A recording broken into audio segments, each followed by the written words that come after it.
Revision of the chapter Electric Current and its Chemical Effects. Going to discuss the important activity related to conduction of electricity in different liquid. We discuss the important component of this activity, that is continuity tester. It is made by connecting a torch bulb or LED to a battery of two cells using the connecting copper wires as shown in the diagrams. This arrangement is known as the continuity tester.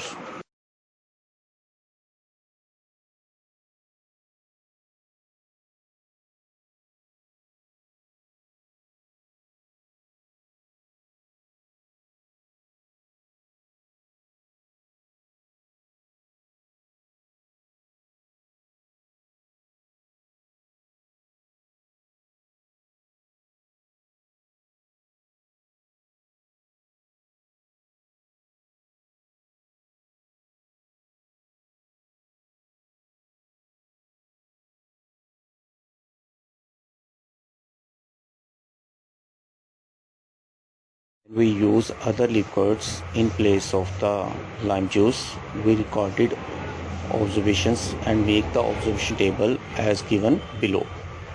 Now we discuss the observation table. Number 1, lime juice.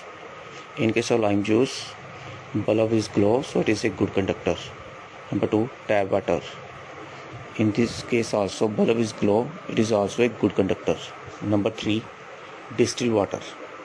Third is the distilled water, which is the pure waters without any impurities or salt content. It is available in the chemist shops or in the school laboratory, or you can collect the rain waters after the few showers. That is also a distilled water. When we dip the free ends of the continuity tester in distilled water, we observe bulb does not glow. It shows that distilled water is a poor conductor of electricity. Fourth, we use the orange juice. We observe bulb glow, so it is a good conductor. Fifth, we use the vinegar, which is the acetic acid.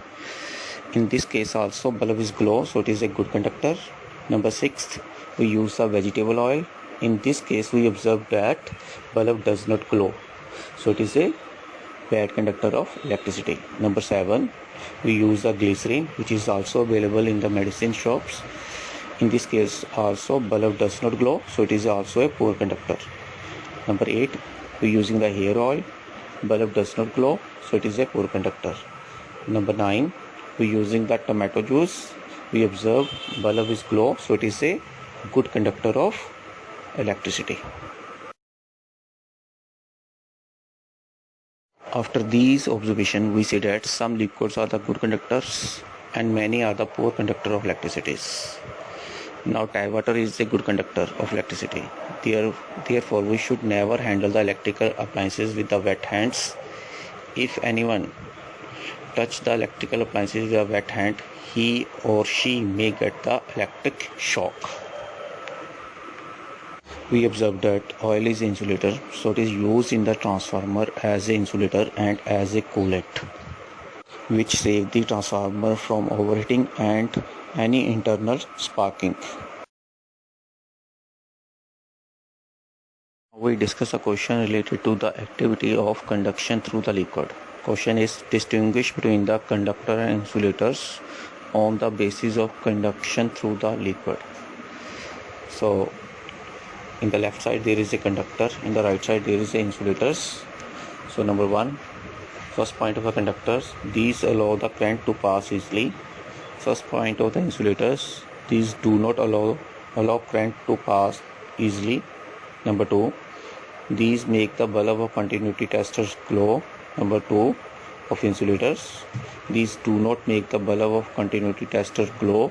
Number 3, of conductors, for example tap water, lime juice and sea waters are the examples of the good conductors. Number 3rd point of the insulators, for example distilled water, vegetable oils are the insulators. Now activity number 2, to show that salt, acid and base make the water more conductive to the electricity. Take some distilled water in a clean and dry beaker. We know Distilled water is a bad conductor of electricity. Now dissolve a small amount of common salt in this distilled water. We observe bulb or LED of the continuity tester glows. It shows that solution of common salt in water is a good conductor. Repeat this activity using the dilute hydrochloric acid and sodium hydroxide in place of the common salt. We observe bulb or LED of continuity testers glowing in each case.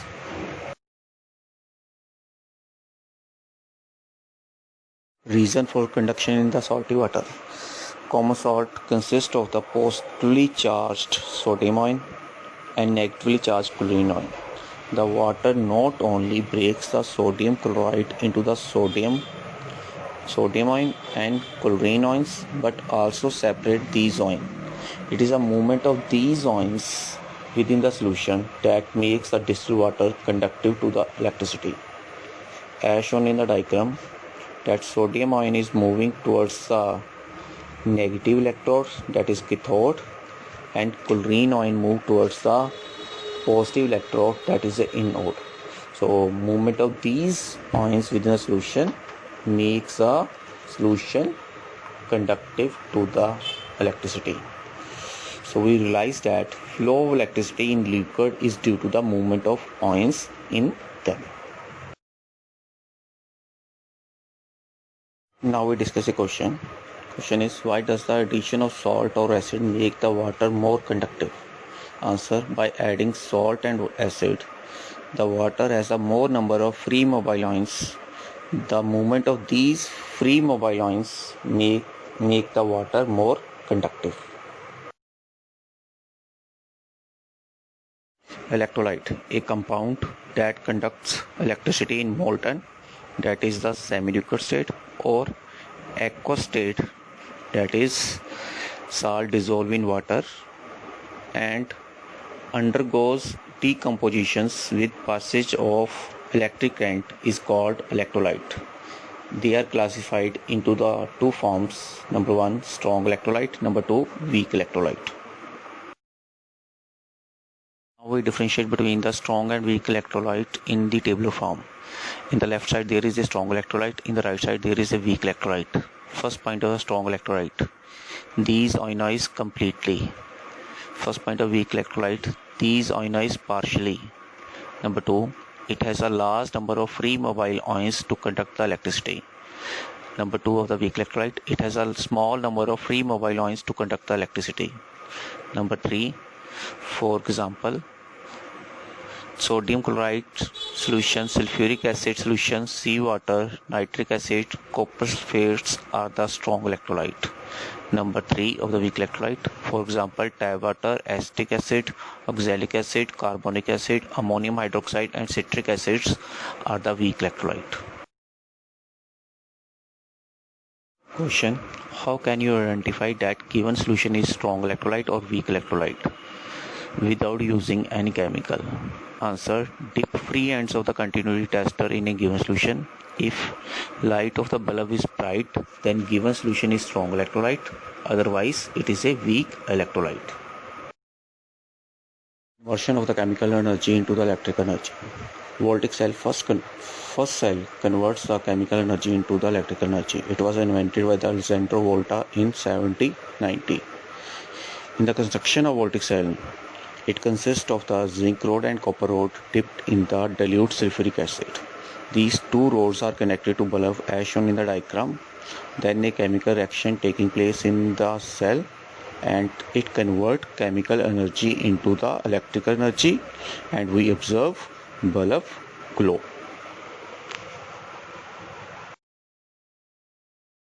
Chemical effects of electric current, that is electrolysis.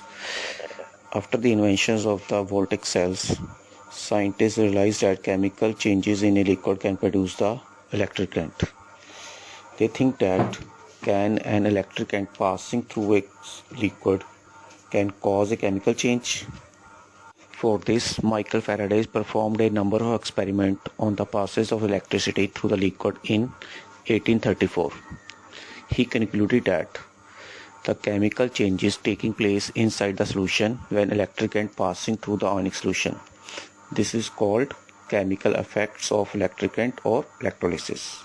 For these experiments, electrodes are dipped in the solution.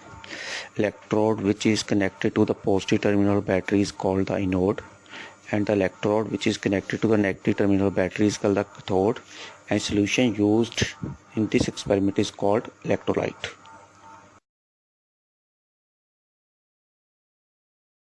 Now discuss an activity to find the kind of changes take place when an electric current passes through an ionic solution. Activity is to demonstrate the electrolysis of water.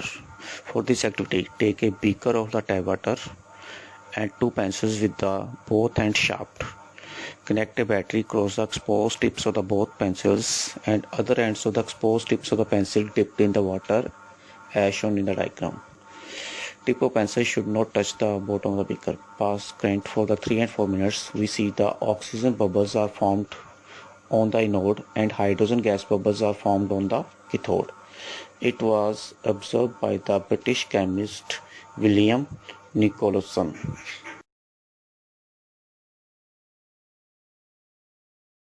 Students, after the discussion of the activity electrolysis of water, we conclude that the passage of an electric current through an ionic solution can cause chemical changes, that is, hydrogen and oxygen bubbles formed near the electrodes.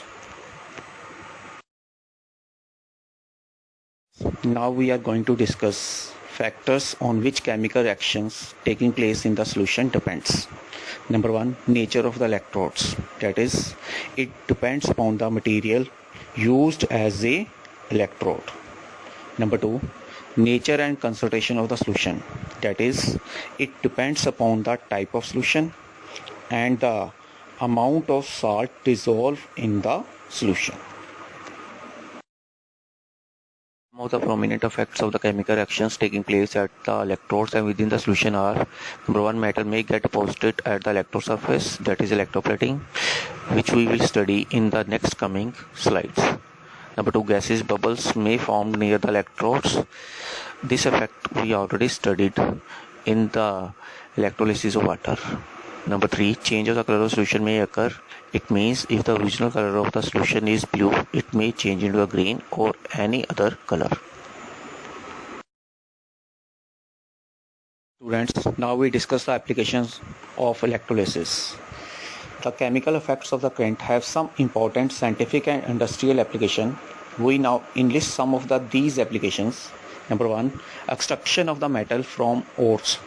Certain metals like aluminium, sodium, potassium, calcium are extracted from their ores. Ore is a natural rock that contains one or the more valuable minerals that are extracted by the process of electrolysis. In the pictures given below, there are some ore of aluminium, ore of sodium, and ore of potassium.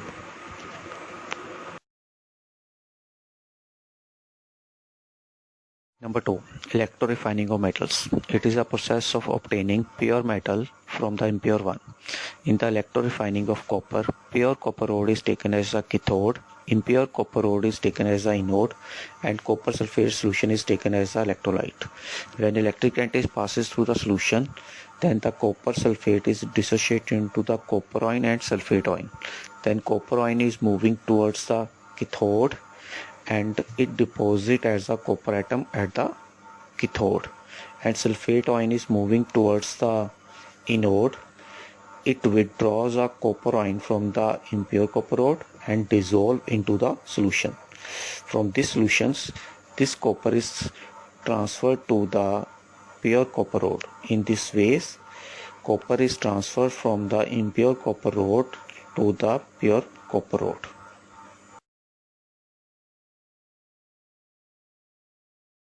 Number 3, electroplating. It is a process of depositing a thin layer of any desired metal on another material by passing the electric current. It is shown in the diagram. That is, we electroplated the steel spoon with the silver. That is, coating of the superior metal on the inferior metal. Now discuss an activity which explains the process of electroplating. Activities: to electroplate zinc plate with copper metal. Take one zinc plate and other of copper plate. Connect copper plate to the positive terminal and zinc plate to the negative terminal battery. Dip these plates in the copper sulfate solution. Pass steady current through this electrolyte for the 20 to 30 minutes. Now carefully take out the plates from the solution. We observe reddish copper coating formed on the zinc plate. Explanation of electroplating. When electric current is passed through the copper sulfate solution, it dissociates into the copper and sulfate ions. The free copper ions are moved to the cathode, that is a zinc electrode, get converted into the copper atoms and deposited on it. Sulfate ions move to the copper plate where they react with the copper to form the copper sulfate again. Thus copper is removed from the anode and deposited on the cathode. This process is shown in the diagram given below.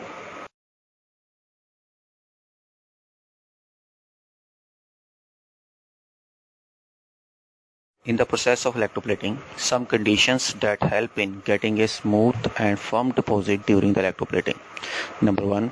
Article to be electroplated should be made cathode. Number 2. Anode is made of pure metal which is to be coated on the article. Number 3.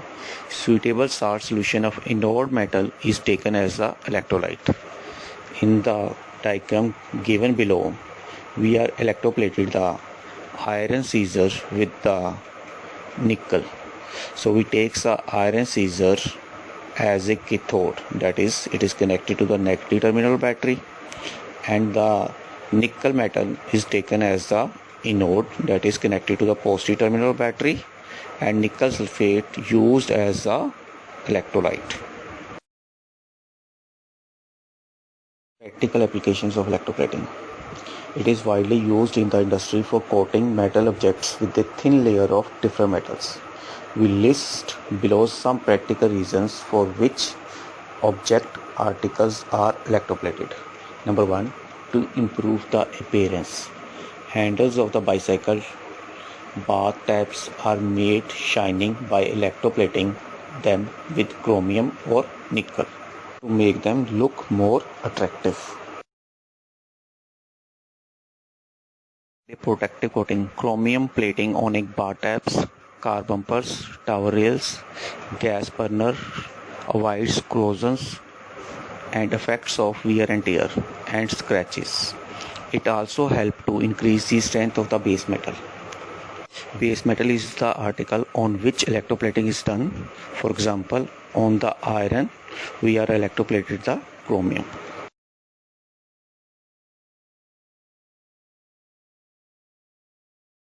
Minimize the cost. We know that some of the metals like gold, silver, platinum, nickel and chromium are very expensive. It would not be economical to make the whole object out of these metals.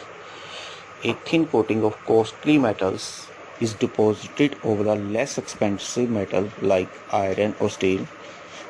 For example, artificial jewelry is often made by electroplating gold or silver on less expensive metal. It is shown in the diagram given below. Faraday's discovery. A very important phenomenon, that is electromagnetic induction, was discovered in 1831 by Michael Faraday. This phenomenon is the basis of production of all large-scale electricity produced in the world. That is one of the greatest gifts of the science to the mankind. It is because of this reason that is often said, had there been no Faraday, there would have been no electricity. Last class, we studied the magnetic effect of electric current, that is conversion of the electrical energy into the magnetic energy. Faraday's discovery was the reverse of these magnetic effects of current. He showed that we can get the electricity by changing the magnetic field. To understand the Faraday's discovery, let us discuss the An activity to get electrical energy by using a magnet.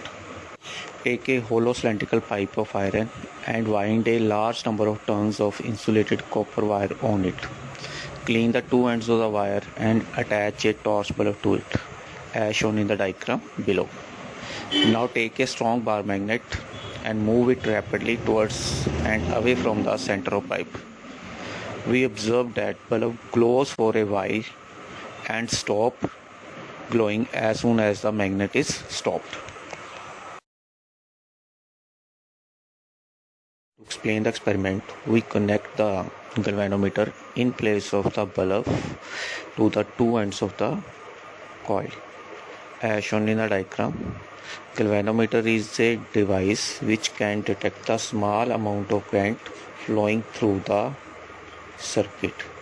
As shown in the diagram, at the center there is a 0 division and 30 division in the left side and 30 division in the right side of galvanometer.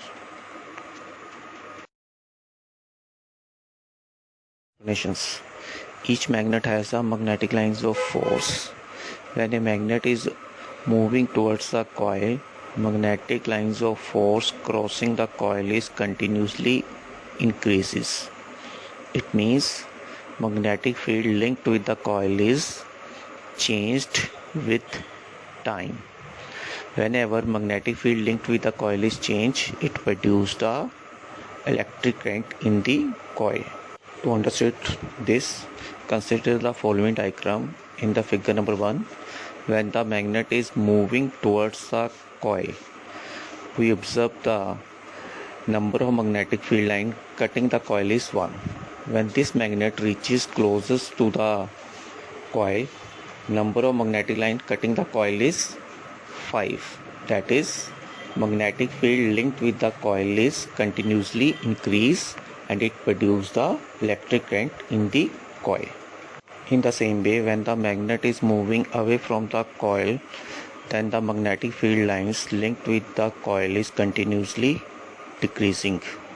When the magnetic field linked with the coil is again changed, it produces the electric current in the coil but in the opposite direction.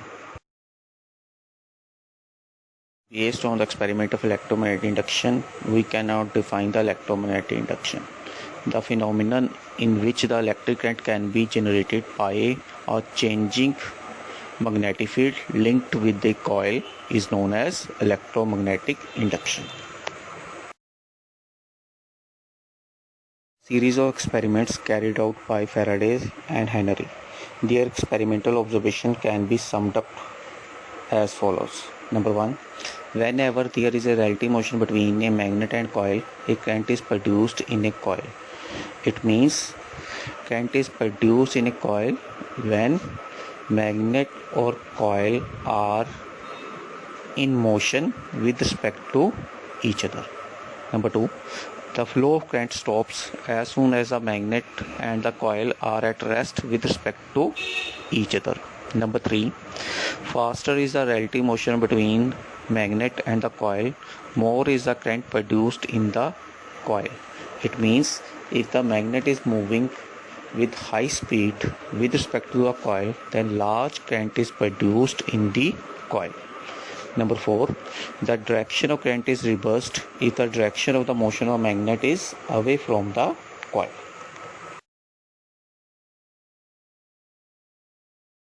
We explain the observation with the help of diagrams.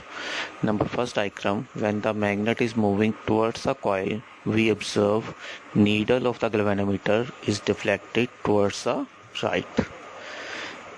Now diagram number 2, when magnet and coil both are stationary, it means both are at rest, then we observe no deflection in the galvanometer. It means no current is flowing in the coil. Now diagram number 3, when magnet is moving away from the coil, then we observe galvanometer needle deflect towards the left. It means direction of current is reverse.